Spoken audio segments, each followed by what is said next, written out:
The lecture hall of the Galactic Military Academy buzzed with nervous energy as Professor Zixthera's crystalline form shimmered before the assembled students. Diana, one of only 3 humans in the entire academy, sat in the back row beside her friend Adnan, both trying to ignore the suspicious glances from their alien classmates. Today we study the Terran prohibition of 2387. The professor's voice resonated through their universal translators. Can anyone tell me why humans are banned from participating in galactic warfare? A Krillian student raised his 6 arms eagerly. Because they're primitive, Professor. Their technology is centuries behind ours. Diana clenched her fists, but Adnan placed a calming hand on her shoulder. They'd heard this countless times before. Professor Zixthera's form flickered, the equivalent of a dismissive shake. Incorrect. Anyone else? A serpentine Vashitai hissed her response. They lack the neural complexity for advanced tactical thinking. Also wrong. The professor's tone grew sharp. The truth is far more unsettling. The hall fell silent. Diana and Adnan exchanged glances, suddenly interested.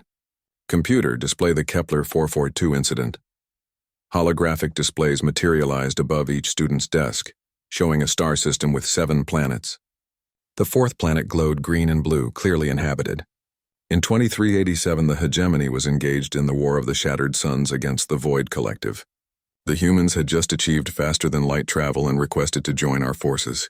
High Command, in their wisdom, decided to test these newcomers. The hologram zoomed in on the inhabited planet. Massive cities sprawled across continents, their populations in the billions. The collective had fortified Kepler 442b with their most advanced defenses. Orbital defense platforms, quantum-shielded bunkers, reality anchor points to prevent dimensional warfare. It was considered impregnable. The hegemony had been laying siege for 3 standard years with no progress. Professor Zixthera paused, her form dimming.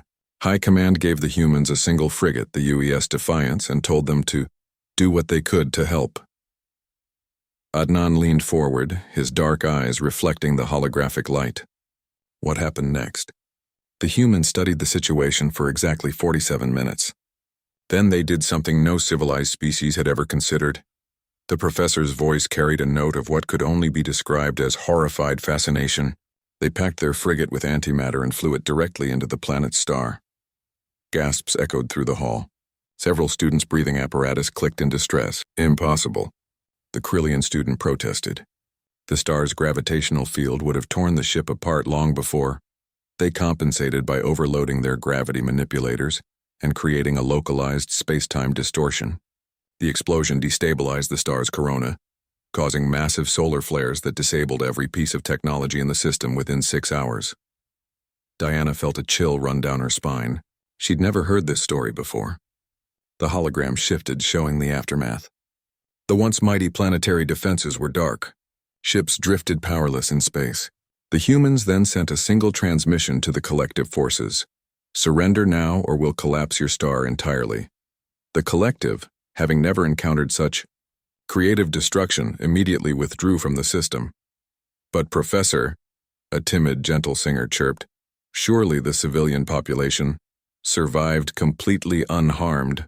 The humans had calculated precisely the minimum solar disturbance needed to disable technology without causing permanent damage to the biosphere. Their species has an unusual talent for finding the exact line between victory and genocide, then dancing on it. The hall erupted in heated discussion. Diana noticed how many of her classmates were now staring at her and Adnan with a mixture of fear and fascination. Professor Zixthera raised a tendril for silence. This was not an isolated incident. In their brief involvement in the war, humans developed increasingly unorthodox strategies. They weaponized black holes, turned stars into guidance systems, and once memorably convinced an entire enemy fleet to surrender by broadcasting what they called death metal music. Adnan couldn't help but grin at that last part. The final straw came during the Battle of the Crimson Nebula. Faced with a collective dreadnought that outmassed their entire fleet 10-1, the human admiral ordered his forces to, I quote, ram everything that flies into everything that doesn't and let Newton sort it out. Several students shuddered visibly. The resulting collision cascade destroyed the dreadnought, 3 planets, and accidentally created a stable wormhole to the Andromeda galaxy. The humans then asked if they could keep it for exploration purposes. Professor Zixthera's form brightened to its usual luminescence. And that, students, is why humans are banned from galactic warfare. Not because they're primitive or lack intelligence, but because they possess a fundamental inability to comprehend the concept of proportional response. They approach every problem with the question, what's the most creatively destructive solution possible, rather than what's the most tactically sound approach. As the lecture ended and students filed out, Diana caught fragments of whispered conversations. They collapsed a star as their opening move. No wonder the collective surrendered the entire sector. Remind me never to anger a human. Walking through the corridors, Adnan chuckled. Well, that explains why everyone always looks nervous when we're around. Diana nodded, then paused thoughtfully. You know what's funny? That professor made it sound like creativity and lateral thinking are somehow bad things. Yeah, Adnan agreed, his eyes gleaming with that particular human spark that had once terrified the galaxy. Imagine what we could accomplish if they actually let us help instead of just studying us like dangerous specimens. Behind them, a group of alien students hurried past, their conversation dying the moment they noticed the two humans. Diana and Adnan shared a knowing look. Sometimes reputation was the most powerful weapon of all.